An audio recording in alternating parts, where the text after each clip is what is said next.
my pimply ass ain't going to be on there. It's like the wrestling business. You cannot make that shit up.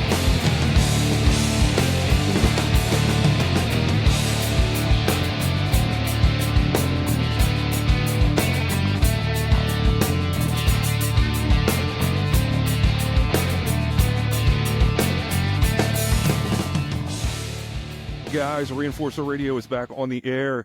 My name is Jethro Lawhorn, and you know these two sitting to my right, the lovely Miss Karen. I will give you the first plug, Miss Karen. Hello there. Thank you very much. And, of course, my partner in crime, the Reinforcer himself, Andrew Anderson. Still alive and kicking. All right, guys. So, big show over the weekend. It would have been about a week and a half ago at this point, February 15th. You guys got to spend a little Valentine's Day together. We saw some of the posts going up. And then you guys went down to Louisiana and you did a show. Karen, first off, how did the Star Spangled Banner go? Unfortunately, I didn't get a chance to do it because our plane was delayed out of Philly. We had that snowstorm, and so we didn't get there until well after. So they told me they will bring me down again, too. But I would have killed it because I had it practiced and I was ready to go. Oh, well, that is a little on the disappointing side. I know you were really looking forward to doing that whole thing, but you did get to perform on the other side of things. At least you were in the corner over here of the Reinforcer. Guys, how did the match go? Well, when you're wrestling a Russian or a kayfabe Russian, you're not sure. Like I even told him, I said, I'm going to pull off that mask and expose your pimply face. It didn't exactly go according to plan.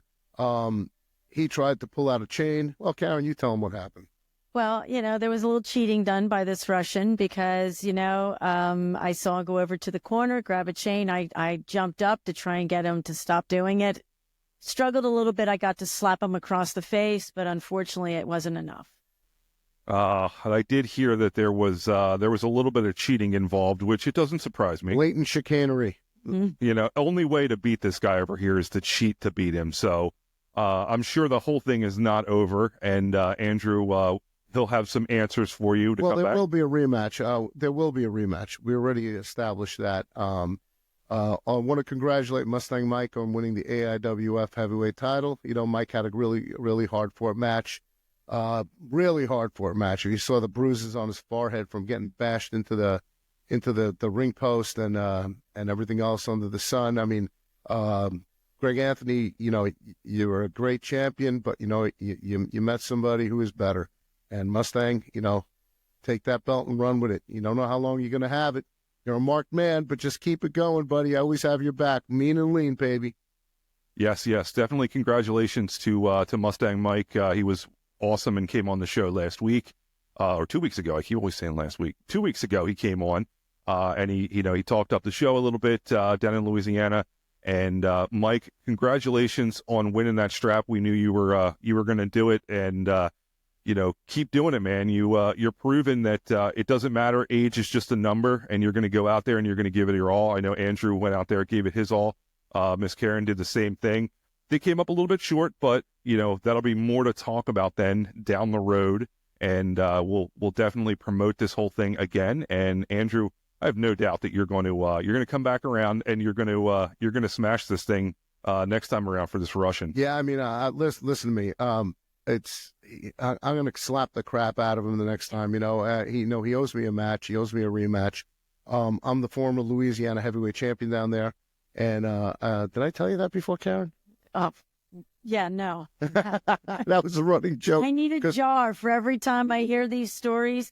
I would never have to work again. She says that if she could put a penny in a jar every time I'm so redundant at my old age that she has heard these stories over and over and over again. It's one of those things that, Jeff, you're going to get that way too. You know that, right? You're going to hear it. I'm already starting to get that way in some ways. Listen, yeah, my mind is not the same stories from me. I'm talking about though. If anybody here is a Disney fan and you watch Lady and the Tramp, one of my favorite movies, the two dogs in there, the one dog will always say, "Old Reliable used to say, I don't think I've ever mentioned him before."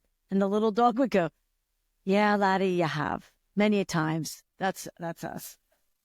Well, Karen, you'll actually appreciate this. I read an article was a couple months ago that there was a lot of testing being done that first responders with the stress levels that they're under constantly are showing early signs of Alzheimer's and dementia from the serotonin levels and the norepinephrine and everything just constantly going in the brain. We're going 24/7 on that high. Yeah.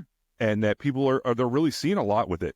Okay. I can believe that. Absolutely. So, I thought you would you know what I think would help you? What's that? A couple of shots of olive oil. I heard that slows down the progress of Alzheimer's and dementia and other stuff, as well as lubricating your system so you get a good one in the morning and at night.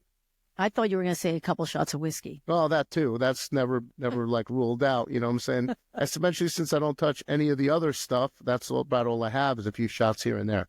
Yeah, I really thought you were going down the few shots of whiskey today.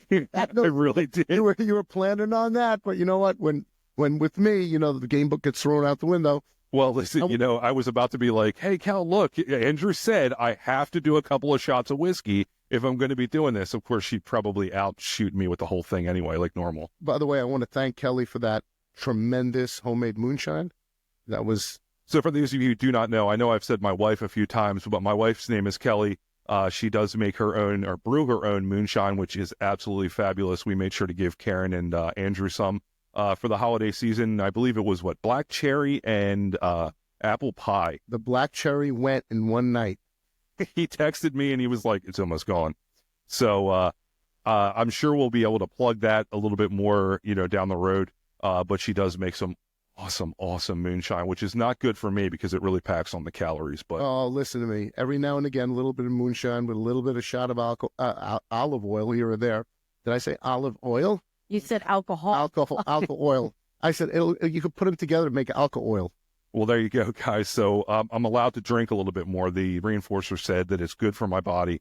And Karen is a trained medical professional, so she says it's completely fine. Well, do you want to hear something crazy? Jim Neidhart, one time we're working out, and it was the first time they came out with those alcoholic ice pops. And we're at this show, and it was actually here in Pennsylvania, and Jim's giving me these ice pops saying, oh, these things are great. These things are great. I look at them, it's like 20% alcohol. I'm like, how? I never knew alcohol can freeze. Well, apparently they found some way to freeze the alcohol, so they made alcoholic ice pops. So Jim Neidhart turns around, says to me, he goes, yeah, every now and again before I go to have a match, I like to have a shot of whiskey, or I like to have a couple of beers. Then he says to me, the most important thing is to have a little bit of alcohol before you go to the gym and work out. I'm looking at him like, what? Tony Atlas is looking at me like, don't believe a word he says, Drew. So he turns around and says to me, he goes, I like a little bit of alcohol. The alcohol opens up my veins, and I get a good workout in. And he's pulling on his beard while he's saying that.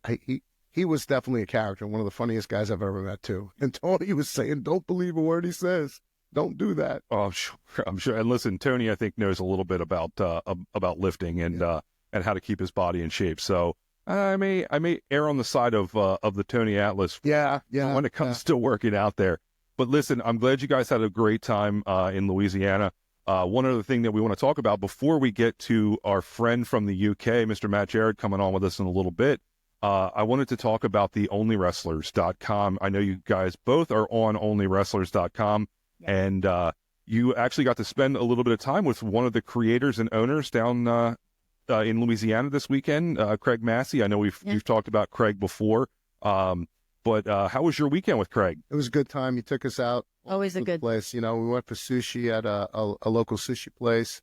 Always a Denny's visit involved. Yeah, no, it was a Waffle House. Waffle House. Sorry, Waffle House. That's a wrestling staple. The Waffle House was actually, I didn't know that Waffle House is closed now at night. All of them close because of all the... and you could get takeout. Yeah, you get takeout. So. Well, you know why, and this sucks for a lot of people, but they no longer have the great fight videos at the Waffle House anymore because they close at night. I mean, why? At nighttime, man, some of the best fights I ever saw on the internet were from a Waffle House in the middle of the night. Waffle House or a Walmart. I'm telling you, the freaky things that happen at Walmart, you can't believe. Yeah, you can't make that shit up. It's like the wrestling business. You cannot make that shit up. No, you cannot. And there's a Walmart close to where I'm at over here. I won't disclose completely where I'm at, but and yeah, you can definitely see some characters at that Walmart. So he can't disclose it because we're actually in the fortress of solitude somewhere in the Antarctic, surrounded by ice, polar bears, and rabid Eskimos with fangs. Well, listen, if we're in the Arctic, I have to give all the props in the world to Miss Karen for being able to wear what she wears in the Arctic, because I'm a big guy and I'm freaking cold. Yeah, it is cold. But it's been real cold here in Pennsylvania the last couple of weeks, unfortunately. But yeah, so onlywrestlers.com. Andrew, can you just tell a little bit about what the whole thing with onlywrestlers.com is? It's was developed by Craig Massey, as well as the whole effing show, the great Rob Van Dam. Those guys have a couple of a big show coming up in Hollywood, and they've got a lot really going on there. But please, just tell us a little bit about the Only Wrestlers as it was given to you and what people can expect with it. Well, I was one of the first wrestlers to be put on it, as well as Miss Karen came a little later. But the problem is I'm not computer literate, and I'm not exactly the most talented person with a computer. So I just literally got my profile and my pictures and everything on last night. And this morning I started working on it again to get everything up to snuff. So you basically go on there. It's a platform for the wrestlers. It helps you to network with the fans. The fans are the ones who control all the aspects of your career at this point. They will help you get booked on the show. Like I missed out on that show because I was not on it. But there's some really good talent on the show. Chris Adonis, Chris Masters, whichever way you want to call him. Trying to think who else. Brian Cage, Luke Hawks, my buddies from Jersey here who helped break in the business, the Backseat Boys, also known as the Graysons, and they're taking on a young team that I also know from working out up there in East Coast, Live Danger. Two good guys, really great look. They look phenomenal. They're going to be like the new Road Warriors or Rockers of the future. These guys are tremendous. And it's going to be a good time. The Juggalos are on there, Violent J, and it's just there's a lot going on. It's going to be a hell of a show, and check it out. That's going to be in Hollywood, California. I don't have all the details right now with me, but I will tell you this: go to onlywrestlers.com. Check out your favorite wrestlers. Check out Andrew Anderson. Go to Andrew Anderson on there. Go to the lovely Miss Karen. Go to me. Yes, go to the Miss Karen. Things that you can check out, pictures that we can't post on Facebook. Yes. Not of Andrew. We're not gonna go down that rabbit hole. No. That's you're not gonna be seeing that. My pimply ass ain't gonna be on there. That's for sure. Oh, by the way, my pimply ass still reminds me of that pimply faced Vladimir Koloff underneath that mask. He had those pus-filled zits under there. When I was punching him in the head, I could feel them popping underneath the mask. All right, guys. Well, we got to take a quick break because a gentleman calling in from the UK here in just a few minutes, the promoter of World Professional Wrestling, Matt Jarrett, is going to be calling us, talking a little bit of UK wrestling, a little bit of time he spent with Andrew Anderson over the years during the pandemic. So if you could, please stay tuned. We'll be right back with Matt Jarrett. Thank you. Check it out. All right, welcome back to it, guys. Reinforcer Radio back on the air with you. And as you can see, if you're watching with us, we've got somebody else on the screen. He's coming all the way from the UK, giving us a shout today. Matt Jarrett is on the air with us. Matt, how you doing, brother? Yeah, man, I'm all right. How you doing? It's like England and Jamaica, so you got two countries. My dad's from Jamaica, just deceased, and my mother's from England, so I'm representing two countries. All right, so we got UK and we got Jamaica. Maybe we'll be able to start getting a little bit of listeners out there in the Jamaican world. Yeah, absolutely. Now, Matt, World Pro Wrestling is the company that you own and that you run, and correct. It's been a lot of fun working with you. I worked in the UK with you, and we did the show at Cheltenham Town Hall, and I worked on that show with James Mason at WWE NXT guy. Yeah, correct. James is a trainer, and we had a really good match, and you had a really great card. I remember you had a lot of great talent, and it was great seeing my old friend Tony St. Clair there, and told a lot of stories. It was a lot of reminiscing on that show. Now, what are you up to these days? Well, I was going to do a show last year, but unfortunately, in June, my dad passed away, and passed away from cancer, and we couldn't bury him till August. So we nearly had a month between, the death and the burial. So you don't get the closure. I think when someone dies, once the burial's done and the funeral, you get the closure. We didn't get that. So my dad died, and literally, so I put on Facebook. I don't know if you read it. It was it was just a day I was really going through it, and I said, "Sod this wrestling. I don't need it no more." So I wrote a big thing and said I wasn't going to do it, and then it was just like something sparked in my head. I was sat at home one I think it was a Saturday or something. Sat down anyway, and it was just coming up. I can't even remember what it was all over, but something clicked in my head anyway, right? And I put on the match between Shawn Michaels and Bret Hart, the Iron Man match between Shawn and Bret at WrestleMania 12. And that's one of my favorite matches of all time. Actually, we talked about it. The picture up here is from that match. We talked about it a few episodes ago. So that just, and I sat there with my partner Jackie, and I said, something's telling me today in my head that I'm supposed to do this again, and that was it. I got the spark back. So I am working on something currently, but my plans are a bit quiet at the moment. But I know you're cooking something. I'm definitely, as The Rock would say, you can smell what the Jarrett will be cooking very soon.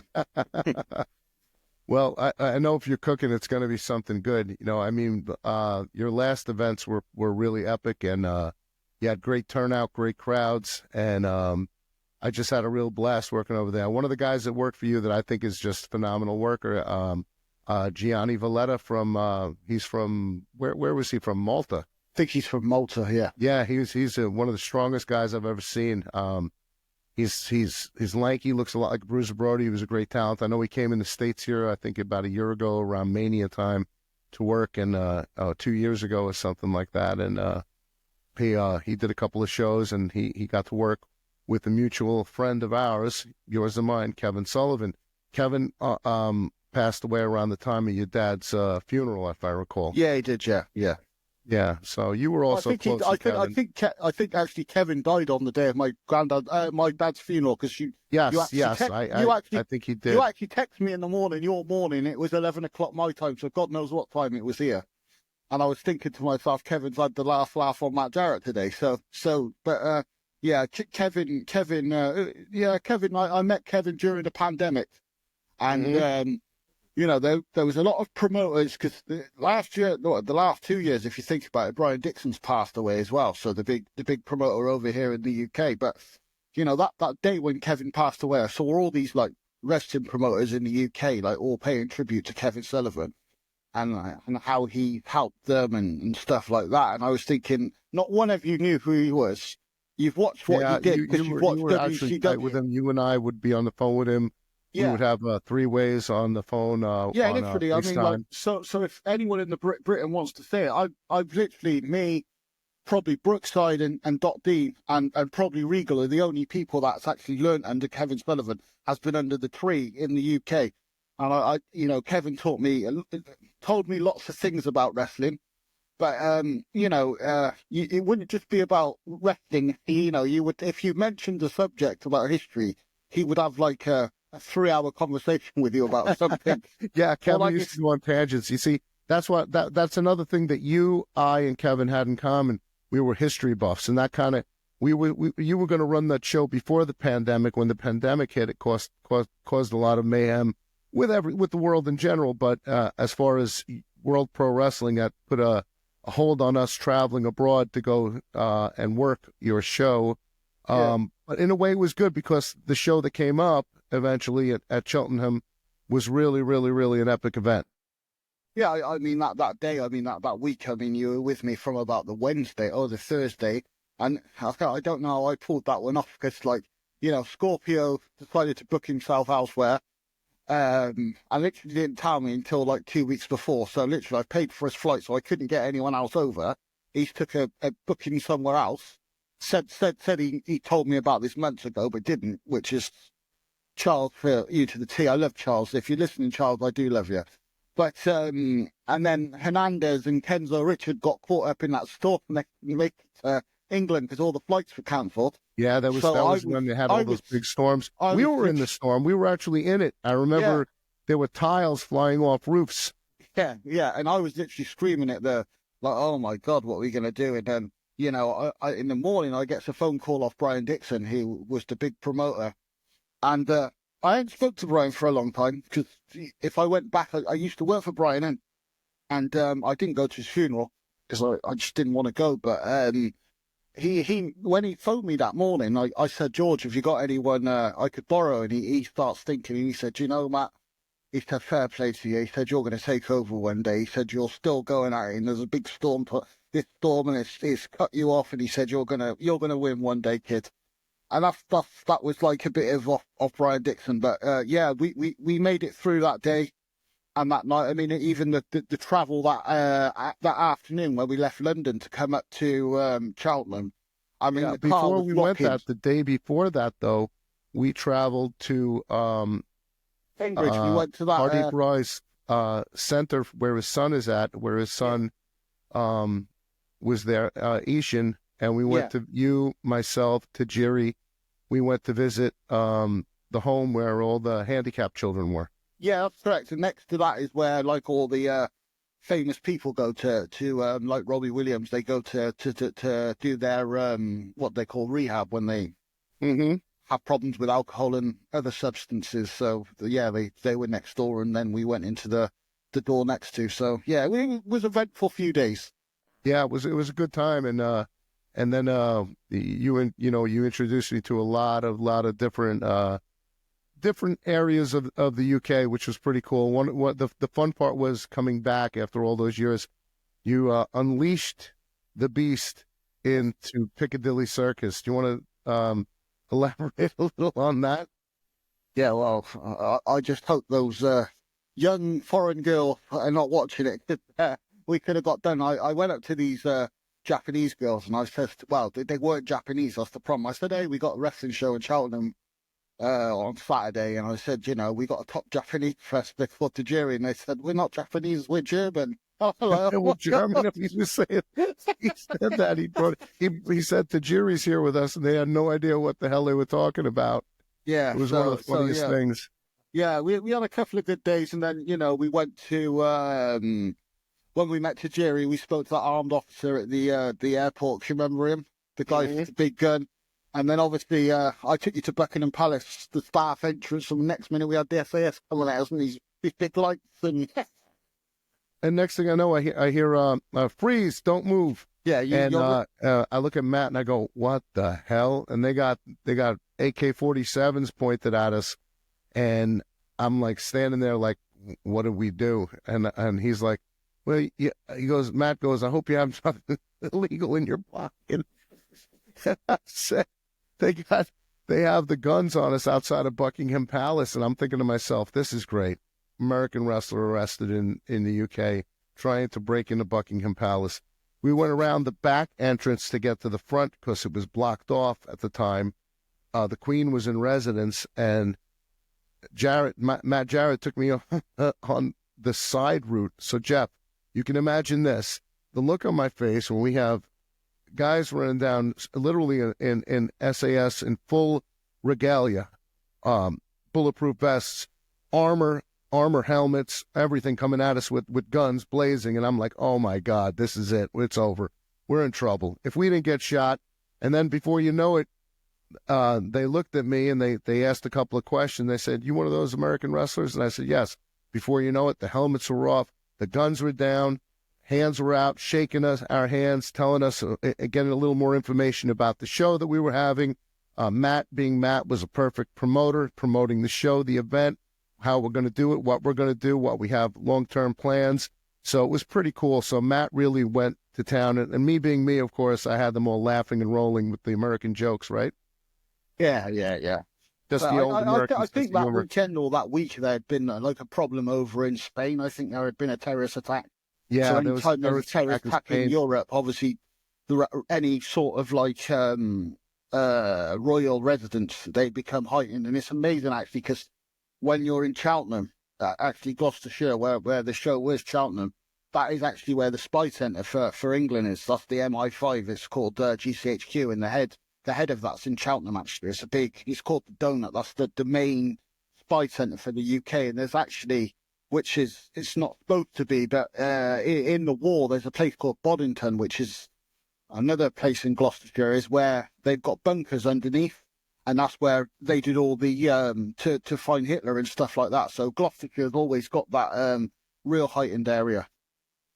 There you go. There's a little bit of history lessons. And I remember that you pointing that out to me.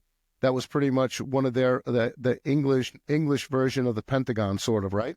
Yeah, pretty much. Yeah, pretty much the same. Yeah. Now, did you get the Queen then to hit the show up and check you guys out? I tried to, but I don't think she was very interested. I think she was probably a bit annoyed with Harry at the time, or Andrew, maybe one or two. I don't know. She knew Regal wasn't going to be there, so she wasn't coming in. Yeah, I'll tell you. Now, Matt, how did you get hooked up being a promoter and doing the whole thing with WPW? Right. So I started wrestling in 95 when I was 15. I started wrestling professionally. So 96 I turned professional.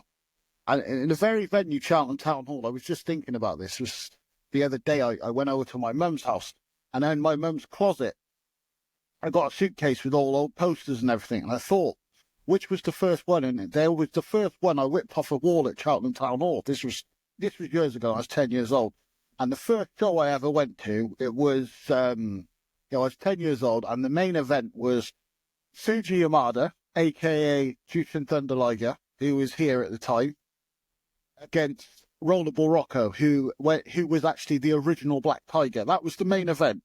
Also on that show was Masa Funaki, you know, the guy that started, the one who started Pancrase over in Japan, and he was against Dave Finlay.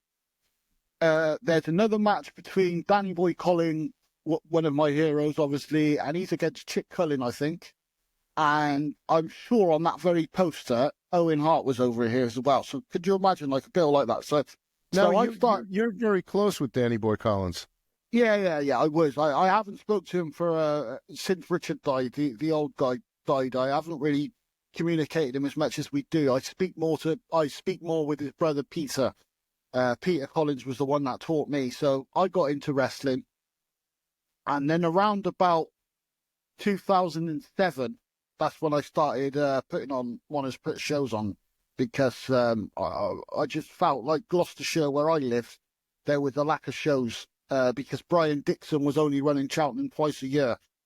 Because a lot of Americans don't realise that when the World of Sport era, which is our like golden era from like the 50s right up to the 80s, I think came off the telly, free telly in 1988. So ITV, and back then we only had 3 channels in the UK. So you guys over in the States are like spoiled. We only had 3 channels.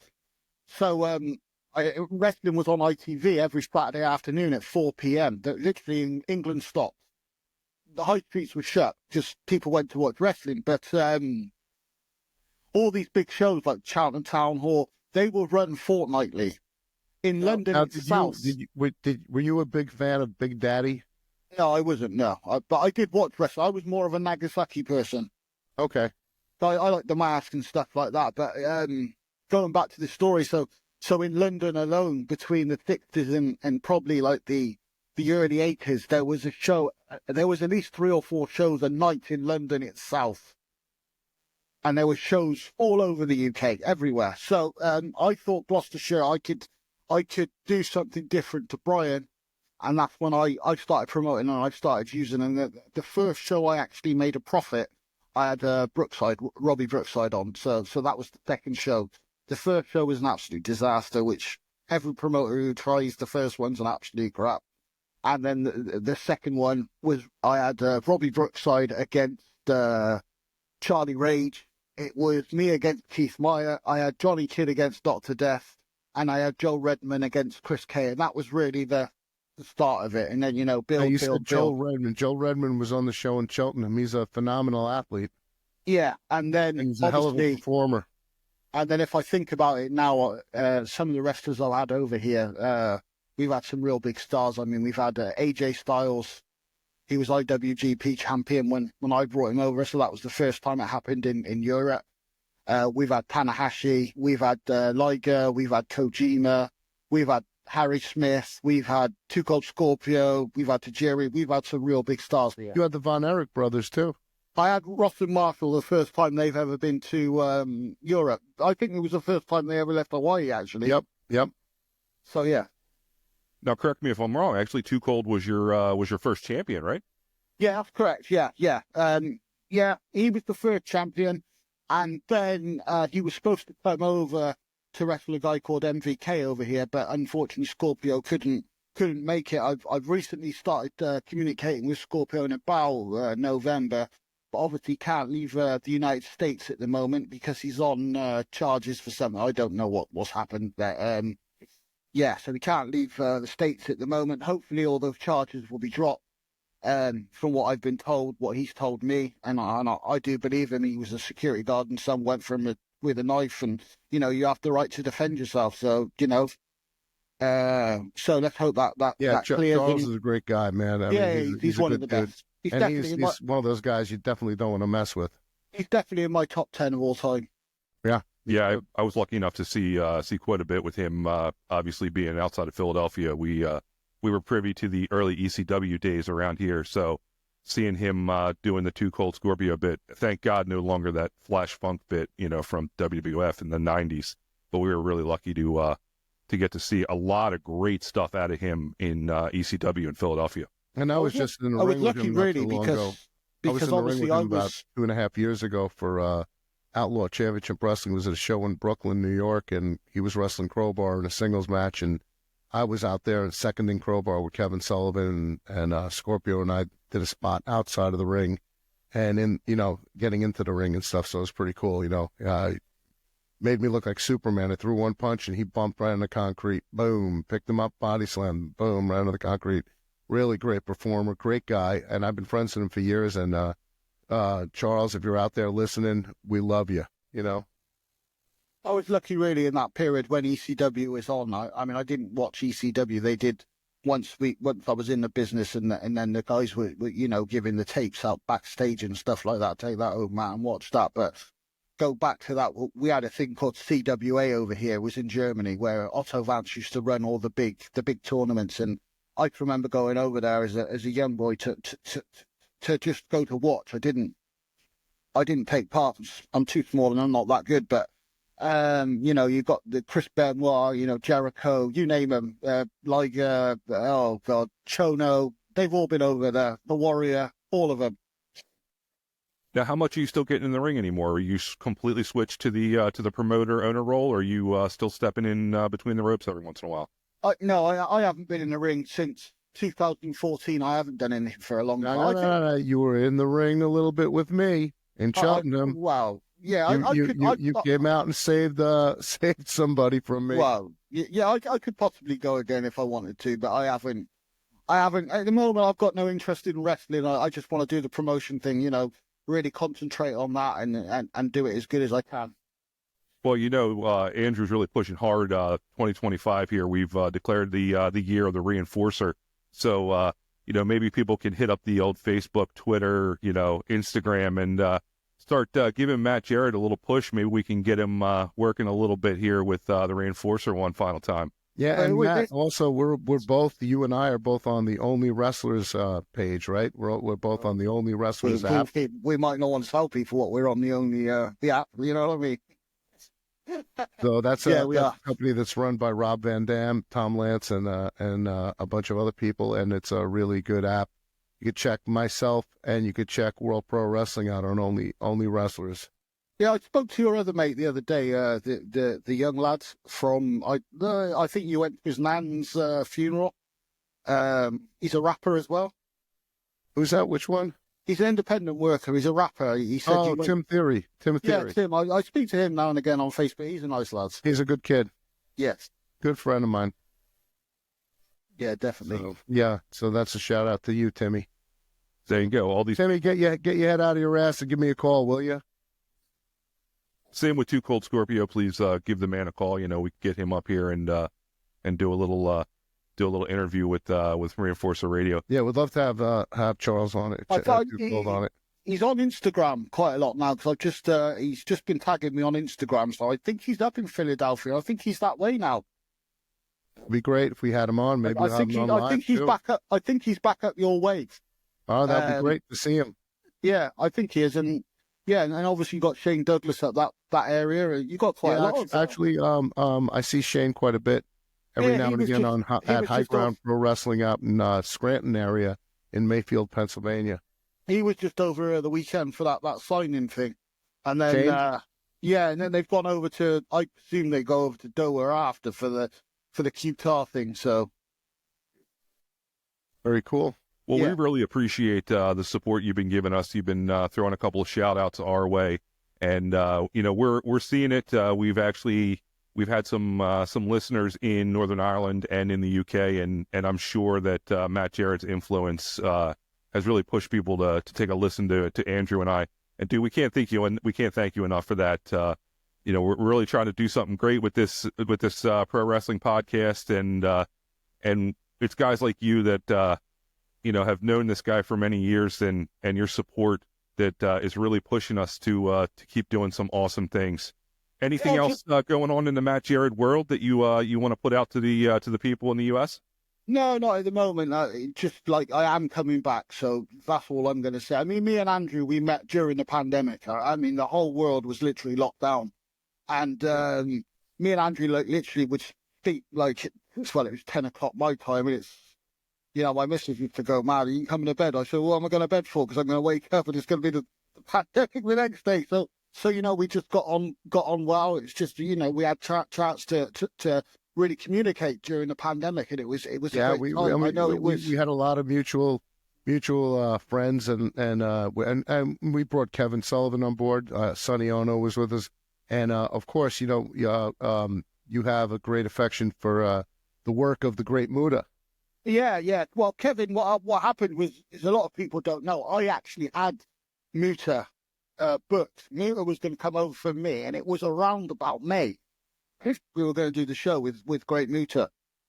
He was going to have his last match in the UK. We had arranged the price, which was a very fair price. He was really through it. We actually made it through Kaz Hayashi. But then I got speaking to Gary Wolf, who said, "You might want to call Kevin." And I said, "I don't know Kevin." I said, I said it would be just a bit of thing if a random person phoned phone up Kevin Sullivan randomly, some bloke from England. He might think I'm some sort of nut or something. So he gave me Kevin's number. I texted him, and then I called him, and basically he said I could get him a bit cheaper for you. And about 3 days later, Kevin got me the price totally different. So it was that much, and all of a sudden it came down to that much. And Muta was really on board. Unfortunately, we had the lockdown, and Kevin said, "Don't worry about it." And I said, "Well, I am worrying about it because this was really my big chance to really get out there." And he said, "It's something that you can't. This is something out of your control now, so don't panic about it." And then, Kevin really sort of gave me some real good tips how to do things. And he was saying, you can't really run a building that is, say, a 500-seater and do what WWE and WCW can do. If you want to do it at that scale, that big scale, you've got to start going to a bigger venue because you need to start getting those numbers in. And he really gave me some good advice and stuff. And he also told you needed sponsors and sponsorships to help pay for the show as well. So yeah, he was talking about networking with the TV, and he said he would come over here and actually go to the television companies over here because it's never. Since the ITV World of Sport, we've never come back on telly over here. And I spoke to a certain superstar who I'm in contact with. I'm not going to mention because I just want to keep it quiet at the moment. But that was one of the conversations. In the conversation, that was one of the chats we had about. And in the conversation, we did mention why hasn't a British promoter been back on our own TV over here? What we can do it. But why can't we just get to that next level? And that there's obviously something that is not clicking over here, right? If you know what I mean. Exactly. Well, listen, in the meantime, just want to say Gary Wolf keeps saying to me that I owe him a booking in the UK. So, Gary, you got to talk to Matt because I'm not the booker. Matt's the booker and the owner. So, There you go, Matt. You're gonna have to get back with the pit bull there and get that thing rolling. And the Cuban as well. Yeah, Fidel Sierra wants to speak to you too. I haven't spoken to him for ages. Is he still kicking? Yeah, he's around. A very good friend of mine. He'd really love to come back to the UK too. He was just in the UK just not too long ago for a signing or something. I think he wrestled. Wrestled. I think it was for I think Brian he wrestled. I think family. so. Yeah. So, and you know what? I want to thank you too, because that show for World Pro Wrestling that we did in Cheltenham, I got to reunite with Tony Sinclair. I haven't seen him since I was in Germany working with him, and it was a really good time. We reminisced about stuff with the Nasty Boys and stuff, mutual friends and everything. So it was really, really cool to see Tony. Always had a lot of respect and love for him. Yeah, I haven't spoken to him for a long time. I haven't spoken to Tajiri either for a long time. I heard that you were at WrestleCon with him or something. Yeah, I was with him at WrestleCon. Yeah, a friend of mine came over to America for the WrestleMania. I think it was Philly, was it? Yes. And no, it wouldn't have been Philly. It would have been the one before that, wouldn't it? No, it was the one in Philly. Tajiri was here in Philly. Yeah. So my mate said he sent me a photo because you were in a bar with Tajiri and there was someone else. There was a couple of other guys he mentioned. Yeah, it was myself, Tajiri, Jason Knight, and Shane Douglas. Yeah. He said you were in a bar together and he was going to come up and speak to you, but he sent a photo of you all together. Yeah, good times. Love Tajiri, good friend. Yeah. Tajiri's an awesome guy, isn't he? All right, Matt. Well, again, thank you for taking a little bit of time and out of your busy schedule, and coming on here with the Reinforcer and I. I know you have something absolutely big you're working on right now, and we can't wait for you to come back on with us and talk this whole thing. We're not dropping anything on that right now, so you're going to have to stay tuned. We'll give some plugs when Matt's going to come back on and talk about what he's got going on. I know I'm personally really excited about it, and you know that anything that we can do here at Reinforcer Radio to help that whole deal, we're here for you, man, and we're going to create something awesome, dude. Yeah, Jeff, I just want to ask you a question. As you're a wrestling fan, and you got two wrestlers, what's your top five? Your top five wrestlers of all time? Number one, easy, is Shawn Michaels. He was my first number one, and I can't ever go against him. Number two would probably be Taker. Okay. He was he same era, just absolutely revolutionary for the business. Absolutely. Number three, I guess I should put Andrew in that category, just because I don't want him to hit me here. So I'll just I'll give that one to Andrew on number three, because I don't think he'll give me too much crap about putting Michaels and Taker above him. But after that, I look at a couple of modern guys right now. AJ Styles, I think, is easily one of the best performers who's doing it right now, Hands down. Yeah. both on the mic and what he's creating in the ring is absolutely awesome. And then I'm a really big fan of Adam Cole's work. I absolutely love what Adam Cole did in NXT, even up in the WWE. I wish he would get kind of a little bit more booking, or a little better booking through AEW. I think they could do some awesome things. So I'd put Adam Cole there, or I may give it to Bryan Danielson, because the guy's he's amazing as well. So there's my top five. I'll give you two on the fifth one. So Danielson and Adam Cole. Oh, I worked Bryan Danielson over here, actually, when he came over here for Brian Dixon. I worked for him as he was the American Dragon. Yep, very cool. Trained by Shawn Michaels. Nice guy.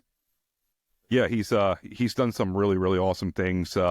And the fact that he showed that, some of the smaller guys once again can go. Michaels obviously did it in the 90s and 2000s, but there was a little bit of shift in the the John Cena years of WWE. And then for Danielson to come back around and and guys like Triple H and Orton to put him over at WrestleMania 30, I think just said a lot for his character and what he was doing for the business at the time.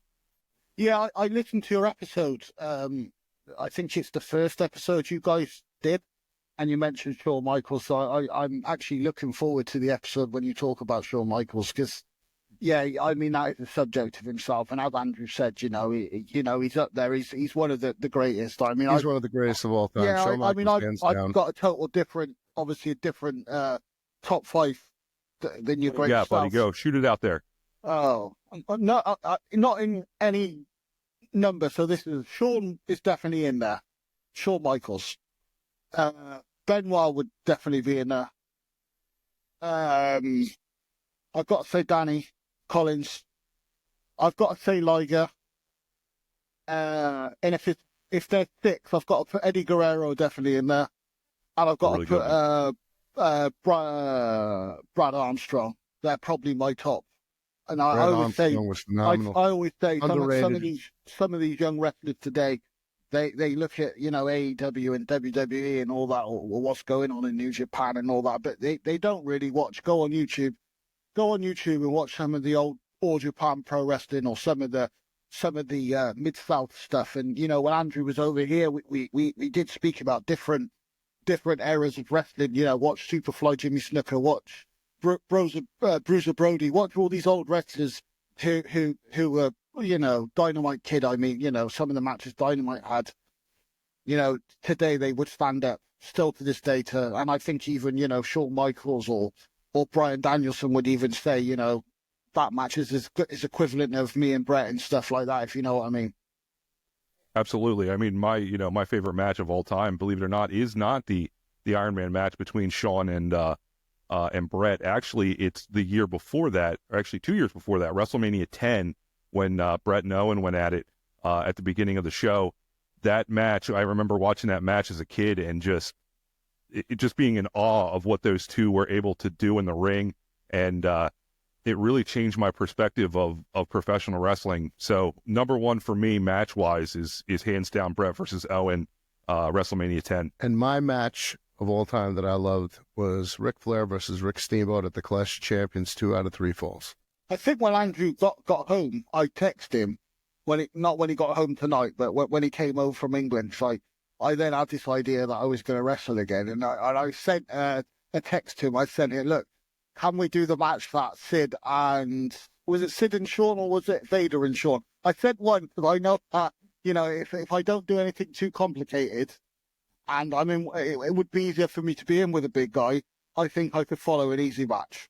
And so, yeah, it was Shawn and Sid. I texted him the one from Wembley Stadium. Yep, you and I would have had fun. Was that the one where he pulled off the fake leg of Mad Dog Vachon? No, it was the one where he beat up Lothario. It was at New York, Madison Square Gardens, because obviously Andrew was living in New Jersey at the time. So I'm sort of thinking to myself how we could do this, and I'm thinking, actually, we can't do it like that, because the English crowd, especially if an American comes out and really abuses people like Andrew does and starts calling people James Bond. I mean, I've got it on DVD. I should give it you.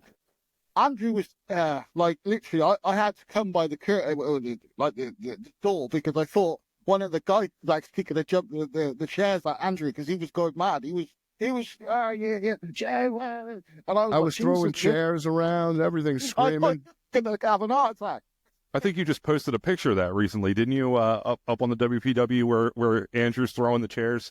No, that's in the ring, but it was actually a kid. He was sat in the audience. And I think he was he was probably in about the third row on the side of the ring, but he was absolutely going mad. And Andrew kept saying, why don't you sit down and shut up? And every time he said that, he kept standing up. And actually, the second show which we had there, we had a guy called Tucker on. He was with WWE, Irish lad. And him and Andrew would have gone perfect together. Or Andrew and Adam Maxted would go perfect together. Yeah, it was just fun. You know what it was? It reminded me of about a year and a half ago. We were working for Paul Lee's company in Georgia, in Ringgold, Georgia, and it was myself and the Barbarian, and we were wrestling against Mims and this Iron Man guy. I forgot what his full name is, but he was a local hero and steel worker, and we just had this crazy match, and they were throwing gobstoppers and batteries in the ring, and the place was a riot. Somebody actually tried to assault Karen because she was taking pictures of us, and they knew we were together at the gimmick table. It was just insanity. It was just a real riot. Shout out to Paul Lee, and by the way, Nature Boy Paul Lee, I'm thinking of your son Peyton. Peyton, I hope your kidney transplant went great. I love you, buddy. I love you. You know, come on, get better, kick it out, and maybe you come out with me to ringside one day with me and Karen and help raise some hell. All right?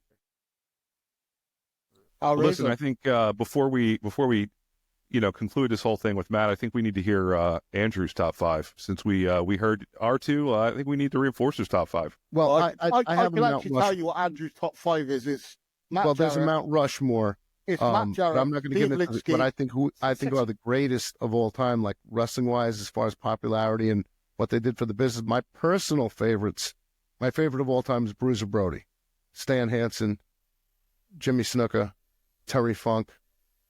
And I got to say, a lot of people will say no and yes, no, but they don't know, but they probably don't even know who he is. Mark Lewin, the original Purple Haze, Maniac Mark Lewin.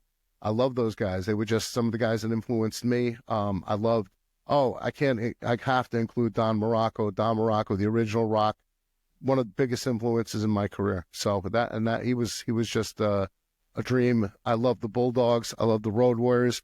Who would have thought that the Road Warriors would become friends of mine and Animal would become one of my closest best friends over the years. And Kevin Sullivan, obviously the devil himself, he like a papa to me. There's so many people who influenced my career. I can go on and on. So I don't have a top five. I probably have a top 50. And, as a kid growing up, I wasn't a fan of Nikolai Volkov, but Nikolai would become a good friend of mine. He taught me a lot. There's so much that I could say about the business in the last 30 some odd years. And it's just a good time. As far as current athletes and talent that's out there right now, Braun Breaker, I've never seen anybody move that fast in the ring at that size. My buddy who I worked a lot when he was breaking into the business, Damian Priest, I love him. He's a phenomenal talent. And of course, another good friend of mine who I've been friends with for years and friends with his family, Jacob Fatu. Jacob He's killing it. He's killing it right now. He is phenomenal. He's a monster. And Jacob, keep doing what you're doing, and Damian Priest is always going to be Louis the Punisher to me. I love him. So there was another plug about Kevin Sullivan. I've never mentioned this to anyone. Kevin and me had a chat the one day, and I told Kevin one of my favorite all-time wrestlers was Tommy Wildfire Rich. One of the best baby faces of all time. And Kevin said, "No, you're joking." And I told him the story about when my nan bought me a VHS. It was about 1990, and it was Tommy Rich, and he was on. And I've always been a fan of Tommy, and it was just because he looked like an average guy, didn't he? You know what I mean? Because like WWE guys look like dream boys, and Tommy didn't look like that. He looked like an average guy, so I liked him. And I told Kevin about this story, and Kevin got him on the phone to me, and I got to say thank you to Kevin. And also, the other thing about Kevin and Andrew, and I presume Andrew would remember this actually, when we all started chatting just before the pandemic, Jackie, my partner's son, is a type 1 diabetic, but he didn't know about it. And he nearly died. And Kevin got the Undertaker to phone him up they were all at a convention. I don't think Andrew was there. He might have been there. No, I wasn't there. But Kevin got the Undertaker to say speedy recovery to King, Jackie's son, yeah. That was very cool. Yeah, I remember that. I remember when he did that. He walked away from the table at the time and got Mark to talk to your yeah, son. and got Sting, and Sting was there because Sting, I got to speak to Sting. He basically stopped the queue and got Sting to say hello to me. Very cool. That was very cool. If anybody can do it, Kevin Sullivan could stop a queue to get Sting to say hello to somebody. Yeah, just think what these guys are charging, like these promoters, and they're stopping just to say hello to a kid that literally nearly lost his life, and then Andrew will probably be able to tell you. I don't really want to mention it too much. I phoned Andrew the one night. There had been a problem, and I'll just say my girlfriend's daughter had an issue with a gentleman. I don't really want to say too much about it, but Andrew said, if you want me to catch the next flight over to England, I'll be there. So I remember that too. That was an unfortunate situation, but yeah, absolutely. That just speaks to the character of all you guys, and people I think forget that you guys are all human, promoters, wrestlers, you guys are all human beings, and what you're seeing on TV or in the ring and stuff is not always what these people are. So, I've been lucky enough to get to know this guy, for a little while now, and it does not surprise me one bit that he would have offered to be on the next flight over there for you, because he's the kind of guy I know I could call at any point in time, and he'd be standing right there beside me with a chair. Yeah, I think that's in the wrestling business. You meet a lot of acquaintances. You meet very few real friends, and what I consider our friends are people that, you know, you could phone at 12 o'clock at night. I mean, obviously 12 o'clock at night to you guys over there. If I phoned you at 12 o'clock, it's probably like 6 o'clock in the afternoon for you guys. You'd be alive, but awake, sorry, not alive. But, you know, I mean, real true friends are people that you would, you know, I did a favour for a certain wrestler the other week, and I took a photo of Brian Jones's his grave. The guy Brian Jones, the original from the Rolling Stones, the original original guitar player. guy that set Keith Richards.